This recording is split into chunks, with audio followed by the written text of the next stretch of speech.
This tutorial is produced by the Mecklenburg County Clerk of Superior Court, Estates Division.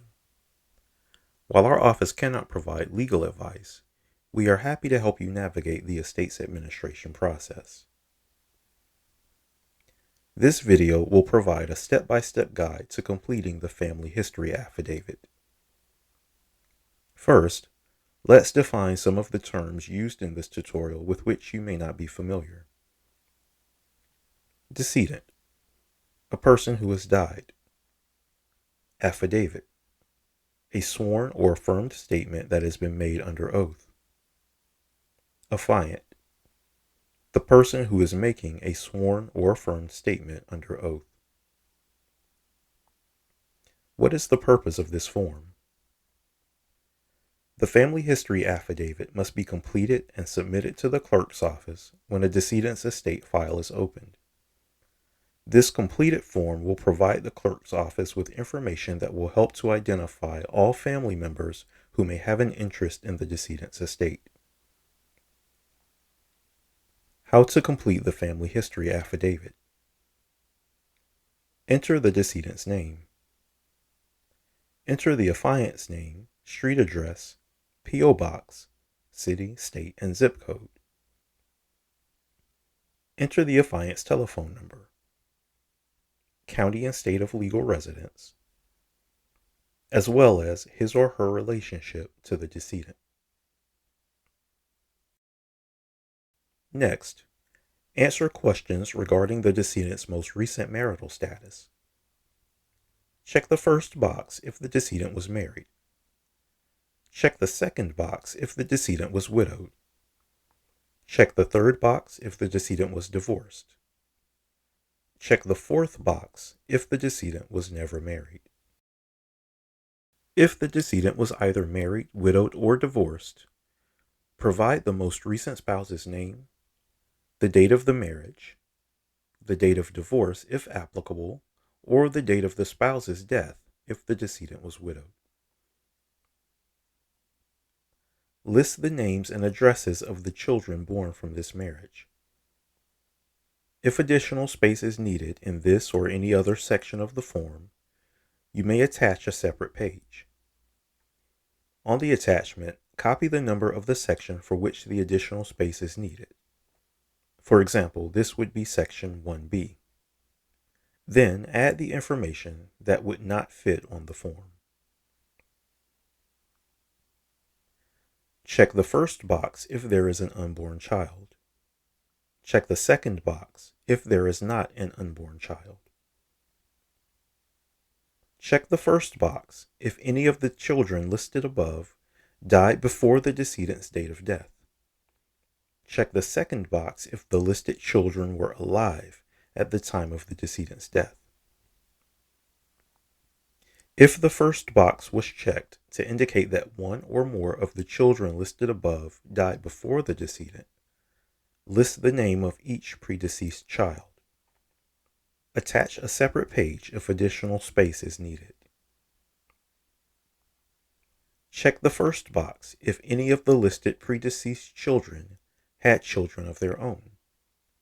Check the second box if the predeceased children died without children. If the first box was checked and one or more of the predeceased children listed above had children of their own, list the names of these children. A person listed here would be a grandchild of the decedent. Check the first box if the decedent has been married more than once.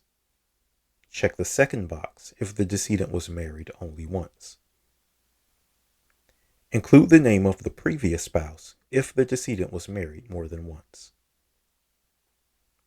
List the names and addresses of any children born from this marriage. If the decedent was married more than twice, repeat the entries for questions 3, 3A, and 3B on an attachment for each previous marriage.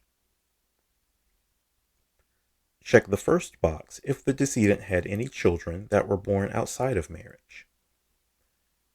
Check the second box if the decedent did not have children born outside of marriage.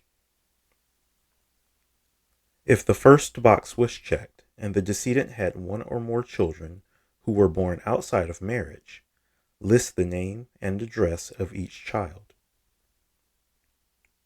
Check the first box if the decedent had adopted a child. Check the second box if the decedent did not have an adopted child. If the first box was checked, then, on an attachment, list the name and address of each adopted child. Check the first box if the decedent had one or more children who the court has identified as being mentally incompetent. Check the second box if the decedent did not have a child who has been declared incompetent by the court. If the first box was checked, then, on an attachment, list the name and address of each child who has been declared incompetent by the court. Check the first box if one or both of the decedent's parents are alive.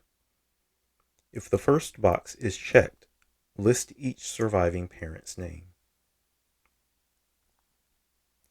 Enter the total number of the decedent's brothers and sisters.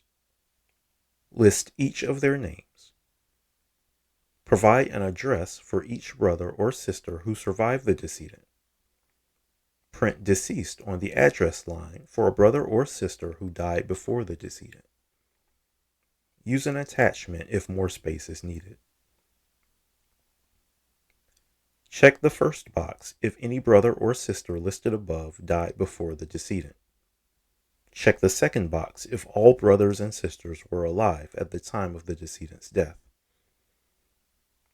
List the names of any brothers or sisters who died before the decedent, or if these persons were identified above as being deceased, print see above. Check the first box if a deceased brother or sister had children. Check the second box if no predeceased brother or sister died, leaving children. If a brother or sister died before the deceased and left one or more children, list the name of each child. A person listed here would be the decedent's niece or nephew. After the form is completed, the affiant must sign the form. Leave the signature portion blank until your signature can be witnessed by a person authorized to administer oaths. This will typically be a licensed notary public. After preparing your paperwork in accordance with this tutorial, you may bring your documents and the filing fee to the Mecklenburg County Courthouse and drop them off, or you may mail them to the following address: Clerk of Superior Court, Estates Division, P.O. Box 37971, Charlotte, North Carolina 28237. I hope this information has been helpful. We look forward to assisting you.